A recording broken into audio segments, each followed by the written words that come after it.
Have you ever felt like you're living in a world that wasn't meant for you? Like something deep inside you sees and feels what others ignore? If so, you're not broken. You might just be one of the rare ones. You feel it, don't you? That quiet but constant feeling, like something's off, like you were born into a world that follows a script, but no one gave you your lines. Everyone else seems to know what to do. They laugh, talk, and connect so easily. But to you, it all feels strange. Behind every loud laugh, you sense a hidden fear. Behind every picture-perfect moment, you feel a deep loneliness. It's like everyone else got a manual on how to live, and yours got lost in the mail. And slowly, that question creeps in. Is there something wrong with me? But what if it's the opposite? Carl Jung believed that a few rare people are born with a different kind of awareness. They don't just see what's on the surface, they feel what's underneath. They notice what others miss or avoid. This isn't a flaw, it's a gift, a rare kind of consciousness, a different frequency. And when you understand this, your tiredness, your loneliness, even your deep sensitivity, it all starts to make sense. But I have to warn you, what you're about to discover might change the way you see everything. Because once you truly see, you can't unsee. And once you know, pretending becomes impossible. Are you ready? Sign 1. You don't just see people, you see through them. Carl Jung called it dangerous perception. Not because you harm anyone, but because illusions can't survive around you. You're not just watching faces, you're reading energy. Someone says, "I'm fine." But their silence says something else. Their words tell a success story, but their shaky hands reveal hidden shame. You experience life on a deeper level. And in your last conversation, when someone proudly mentioned their new promotion, you felt the self-betrayal they weren't talking about. When they talked about their partner, you sensed a silent emptiness behind the smiles. You didn't ask for this gift. You didn't study for it. You just know. But that knowing can feel heavy because it turns you into a mirror. And mirrors are uncomfortable, especially for people who've spent years avoiding their own reflection. That tension you feel when you enter a room, it's real. It's not just in your head. It's because deep down, their unconscious mind recognizes that you see them. You see the parts they've tried to hide and forget. Your presence isn't scary because you're mean or loud. It's scary because it's honest. Your energy asks one quiet question. Why are you still pretending? And instead of answering that question, people try to label you too intense, too deep, too much. But you're not too much. You've just stopped pretending. You no longer want to play along with the lies society tells itself. And that makes you different. Not broken, just rare. Sign 2. Shallow talk drains you. This is one of the hardest ones.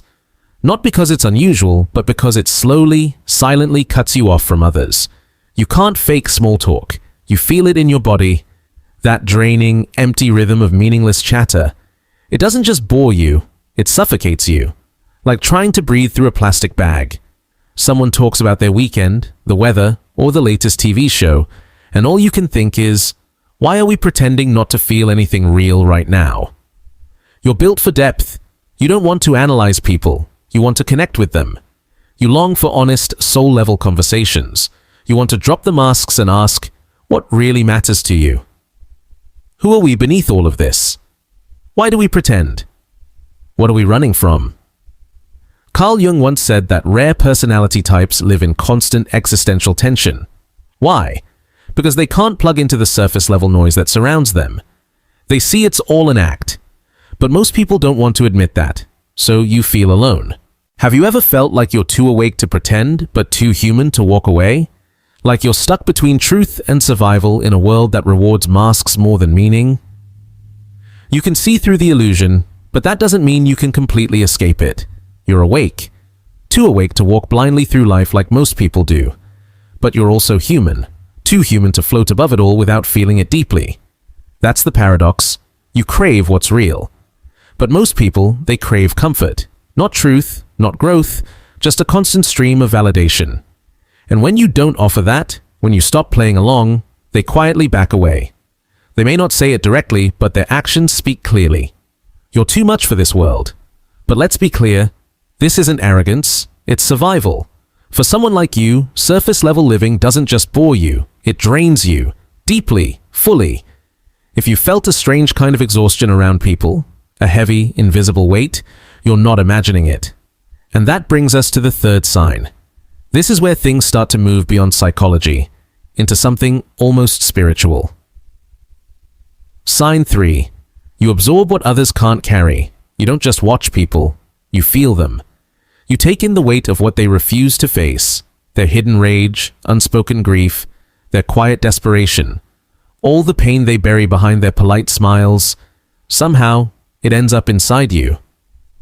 Carl Jung called this participation mystique, a merging of emotional energies where personal boundaries begin to dissolve. For most people, it happens once in a while. For you, it happens constantly. That wave of sadness that seems to hit you out of nowhere, it's not always yours. That sudden tightness in your chest, it might have come from the anxious person sitting beside you.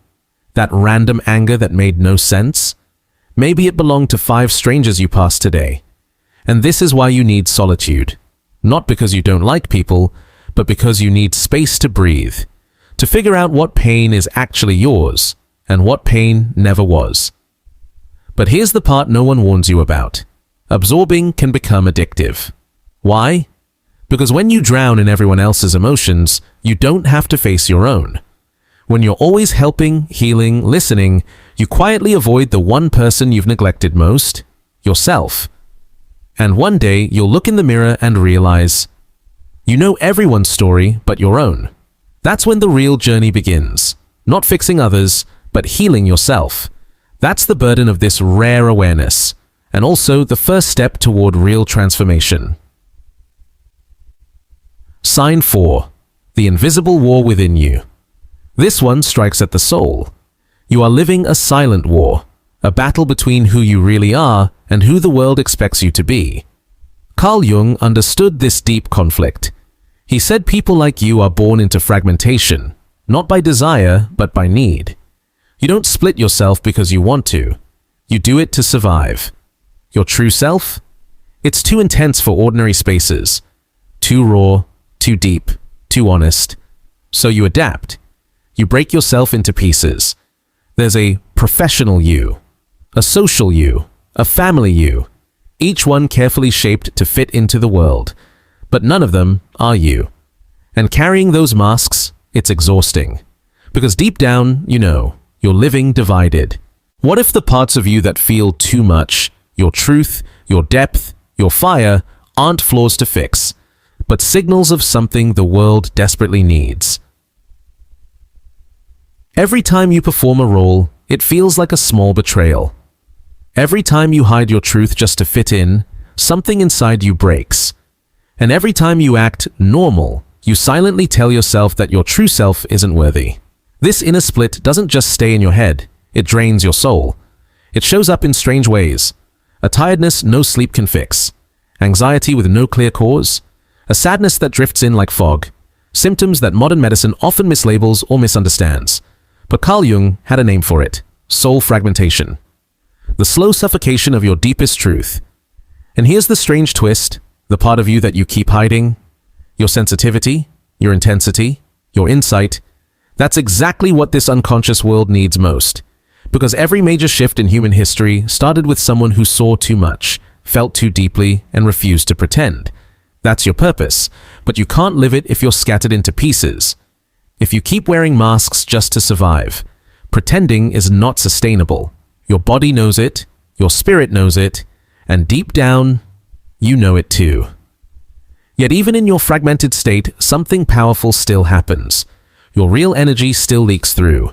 It sends out a quiet signal, and someone, somewhere, hears it. Sign 5. You instantly recognize your own kind.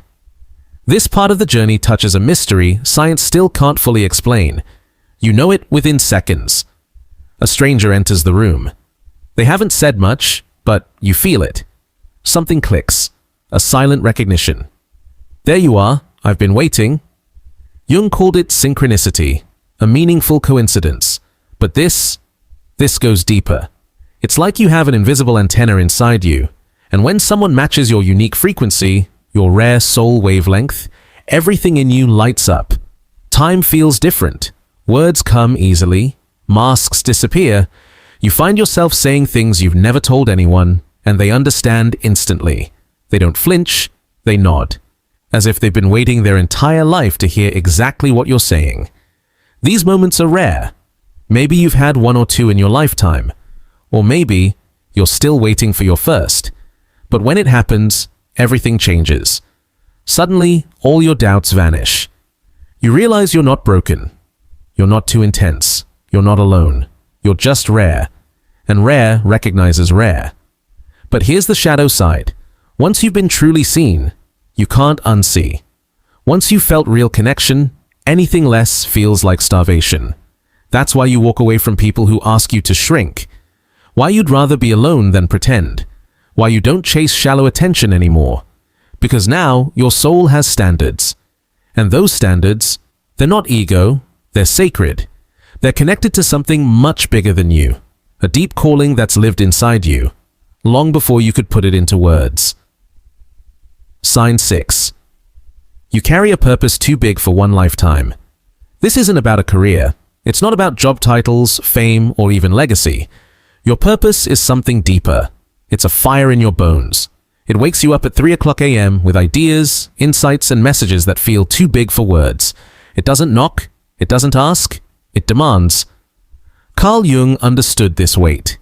He knew that certain souls come into this world not just to live, but to carry, to awaken, to shift the collective. Your path isn't linear, it's not easy, and it was never meant to be.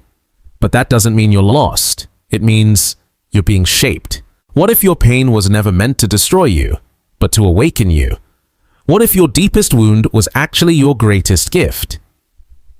Carl Jung believed that souls who become whole, who face their shadow and integrate it, carry a sacred responsibility. They don't just see the world as it is, they feel its unspoken wounds. They sense truths that haven't yet been spoken. They carry visions of a future the world hasn't made space for. You weren't made to climb ladders or follow the crowd. You were built to break patterns, to be a mirror, a bridge, a guide for a new kind of humanity. That's why success, as the world defines it, leaves you feeling hollow. Because your soul didn't come here to succeed. It came here to transform. But here's the paradox. The same sensitivity that shows you your purpose also makes it hard to live that purpose out loud. To fulfill your calling, you have to be your full self. Raw, real, and unapologetic. And in a world built on masks and performance, being real can feel like social suicide. So most people pull away. They feel the calling, but fear the cost. They sense the path, but stay safe. They know they're meant for more, but settle for less. Not because they're weak, but because this kind of purpose, it's too vast for comfort, but not for you, because you were born for this. Sign 7. Your greatest wound is your greatest gift. This is the moment of truth.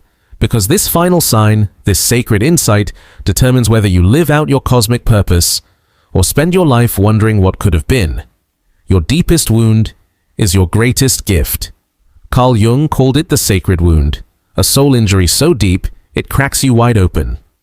But inside, that break is where your true power lives. Maybe you were the child who felt everything too deeply, who saw through the fake smiles, the heavy silences, the secrets in the room. You couldn't pretend everything was fine, because it wasn't. That sensitivity, the one that made you feel wrong or different, is the same force that allows you to perceive what others can't. The loneliness you carried, it built an inner world so strong it could survive anything. Your inability to fit in, it protected your truth in a world addicted to pretending. Your wound didn't break you, it forged you. It taught you how to see in the dark. And now you can help others do the same. This is the alchemical truth Jung discovered. What shatters us allows the light to enter. What isolates us is what makes us real. What wounds us is what wakes us up. But here's the part most people miss. Healing doesn't mean erasing the pain. It means honoring it. Not as a weakness, but as a teacher, a guide, a sacred initiation. Your scars tell a story. They mark you as someone who survived what should have destroyed them. And that survival, it makes you powerful, dangerous, to lies, to masks, to the illusion. Because now you're not just a survivor, you're a healer. Not because you escaped pain, but because you transformed it into truth. You've seen the signs, you've felt the shift, and now there's no turning back. You're not broken, you're not too much, you're just rare. And in a world addicted to surfaces and shortcuts, that makes you powerful. So here's your moment. Own it, say it, live it. Comment below, I am rare. Let the world adjust to your frequency, not the other way around. And if something deep inside you stirred while reading this, subscribe. Not just for more content, but for clarity, for truth, and for the tribe you didn't know you needed. Because you weren't born to fit in. You were born to wake people up, see you in the depths,